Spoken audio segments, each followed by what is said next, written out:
রাজাকার খেতাব থেকে বাঁচার জন্য আমরা কেন চাঁদা দিব? ওই কনস্টেবল ব্লগার শব্দটিও বলতে পারছেন না, বলাকা বলছেন।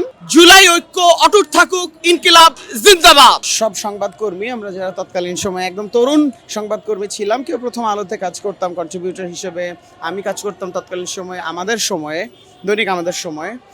এরকম সবাই মিলে একটা সাহিত্য পত্রিকা করেছিলাম ডাকটিকিট নামে। সেই পত্রিকাটা বেশ সেই সময় জনপ্রিয়তা লাভ করেছিল। শীর্ষেন্দু থেকে শুরু করে হুমায়ুন পর্যন্ত একদম সবাই, তাদের সকলের সাক্ষাৎকার সেখানে ছাপা হয়েছিল। তো 2013 সালে আসলো গণজাগরণ মঞ্চ। সুবিধাভোগী কিংবা তার নামধারী কয়েকজন আমাদেরকে ফোন দিল এবং বলল যে তাদের খরচ বাবদ আমাদেরকে একটা মোটা অঙ্কের টাকা আর কি মাসহারে দিতে হবে, চাঁদা দিতে হবে।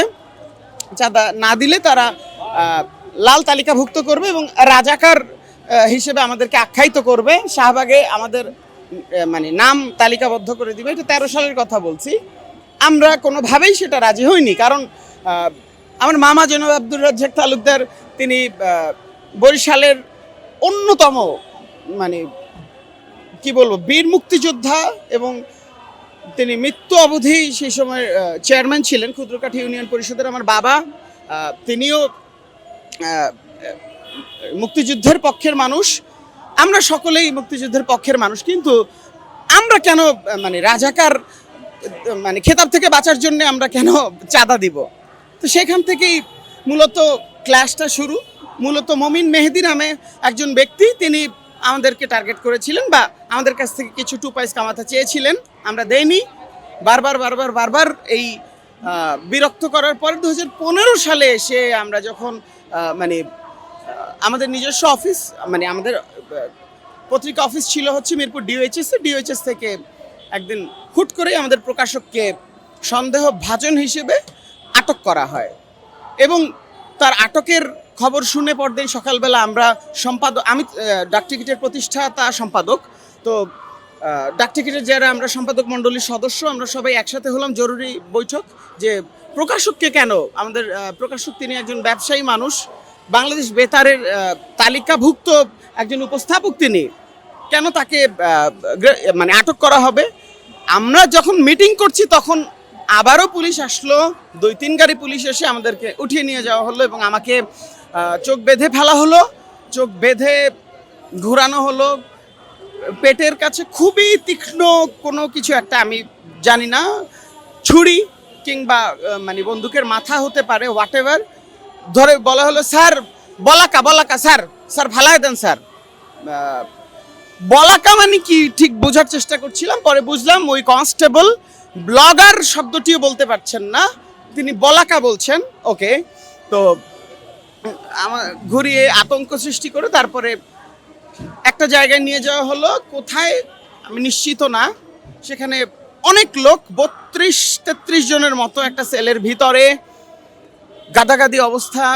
সেখান থেকে আবার মানে স্থানান্তরিত করে তারও অনেক দিন মানে কয়েকদিন সেখানে রেখে, অমানবিক ভাই, গরমের দিন সেখানে রেখে রাতের বেলা রাত 12টা বাজতো, মারা শুরু হতো, জবানবন্দি নেওয়া হতো যে তুই জামাত করিস বল, তুই শিবির করিস বল।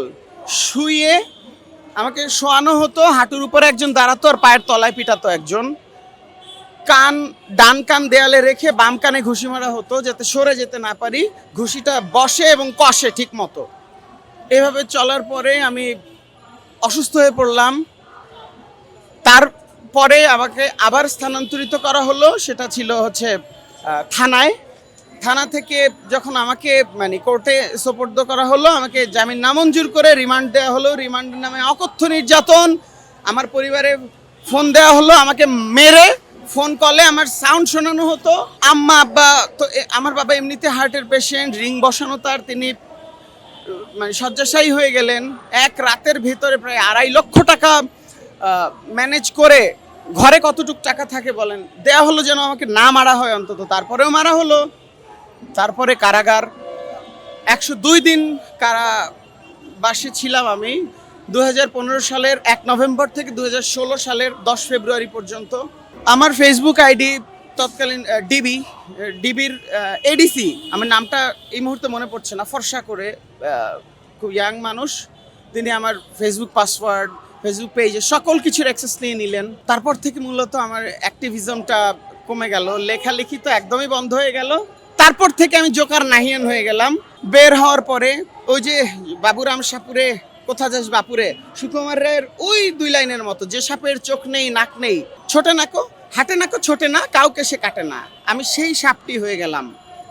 তারপর তো ঘটনা আপনারা জানেনই, যারা ফেসবুক বা মানে নেটিজেন আছেন তারা হয়তো গুটি কয়েক মানুষ আমাকে চিনে থাকবেন আমার রসাত্মক ব্যঙ্গাত্মক কন্টেন্টের মাধ্যমে, কিন্তু কন্টেন্টগুলি যদি খুব খেয়াল করে দেখেন, প্রত্যেকটা কন্টেন্টই যখন কিছু বলার নেই তখন জ্বলার আছে ভেতর থেকে।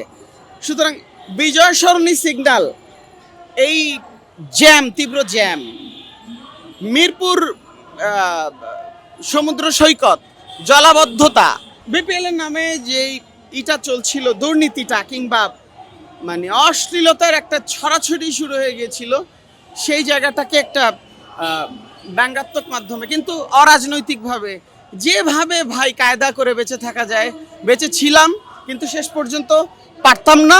জুলাই মাসেও গোয়েন্দা বাহিনী খুঁজে গেছে, কোনোভাবে বেঁচে গেছি, আল্লাহ হায়াতে রেখেছিলেন। আমার ক্যারিয়ার, আমার পরিবারের, আমার বাবার, আমার মায়ের অসুস্থতা এবং তারা এখন একদমই শয্যাশায়ী, সেই অসুস্থতার জের ধরেই তারপরে হচ্ছে মানে টাকা তো আছেই, দফায় দফায় ওসি পরিবর্তন হয়, তারপরে এসআই পরিবর্তন হয়, আবার টাকা খাও, আবার টাকা খাও, প্রতি হাজিরায় এই গ্রেফতার করো, হ্যান ত্যান, ভাতের ফ্যান। ভাই এমন কিছু নাই যে সহ্য করি নাই।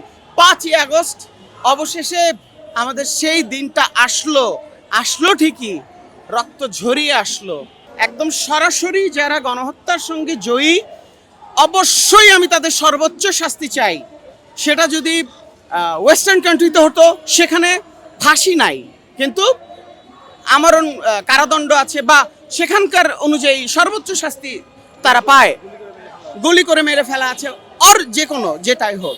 বাংলাদেশে সর্বোচ্চ শাস্তির বিধান হচ্ছে ফাঁসি। যদি ফাঁসি হয়, আমি সর্বোচ্চ শাস্তি চাই গণহত্যাকারীদের। এই সর্বোচ্চ শাস্তি তো দিতেই হবে।